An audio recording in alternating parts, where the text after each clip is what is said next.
14 अगस्त के रोज सगी मां अपने दो कमसिन बच्चों को बाथरूम ले जाके उनका गला काट के उनको बेदर्दी के साथ मौत के घाट उतारती है। अपने दोनों सगे बच्चों को गला काट के कत्ल करने के बाद उन बच्चों के बाप अपने साबिक शौहर को फोन करके बताती है कि मैंने अपने दोनों बच्चों को कत्ल कर दिया है। और जब इस खातून को दौरान तफ्तीश पूछा जाता है कि तुमने अपने बच्चे क्यों मारे, तो यह बताती है कि मेरा बड़ा बेटा जिसकी उम्र 7 साल थी वो मुझे अक्सर कहा करता था कि अम्मी मुझे कहीं वहां पहुंचा दें जहां किसी किस्म की कोई तकलीफ ना हो। तो मैंने अपने दोनों बच्चों को वहां पहुंचा दिया है जहां उन्हें किसी तकलीफ का सामना नहीं करना पड़ेगा। इस अफसोसनाक वाकये की तफसीलात जब सामने आती है तो मुझ समेत हर पाकिस्तानी की रूह कांप उठती है। और आज के इस व्लॉग में इस अफसोसनाक वाकये की तमाम तर तफसीलात आपके सामने रखेंगे। नाज़रीन, ये अफसोसनाक वाकया कराची के इलाके दरख्शां थाने के हदूद में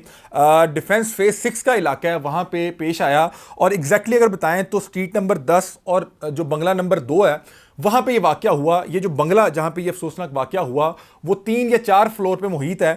ये जो खातून थी ये उस बंगले के फर्स्ट फ्लोर पे रहती थी और इस खातून का नाम अदीबा है। इस खातून की शादी 9 बरस पहले गुफरान नामी एक शख्स के साथ होती है और उसके बाद अल्लाह ताला इन्हें 2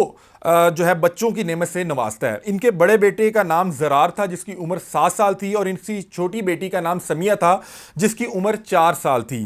तकरीबन इनकी शादी 8 बरस चलती है और पिछले साल सितंबर 2024 में जो है इन दोनों के मामलात ख़राब हो जाते हैं और इनकी शादी टूट जाती है। इन दोनों के दरमियान तलाक हो जाती है। तलाक के बाद अदालत में जब ये केस जाता है तो अदालत जो बच्चों की हवालगी के हवाले से फैसला करती है तो वो ये जो दोनों बच्चे थे ज़रार और समिया उसकी हवालगी इसके जो शौहर जो बच्चों का बाप था उनके सुपुर्द की जाती है और उसको तंबीह की जाती है कि वो वक्तन फ़वक्तन जो है इन बच्चों को इनकी वालदा के साथ मिलवाया करेगा। अब इस खातून के हवाले से क्लेम किया जा रहा है कि शायद ये कोई जहनी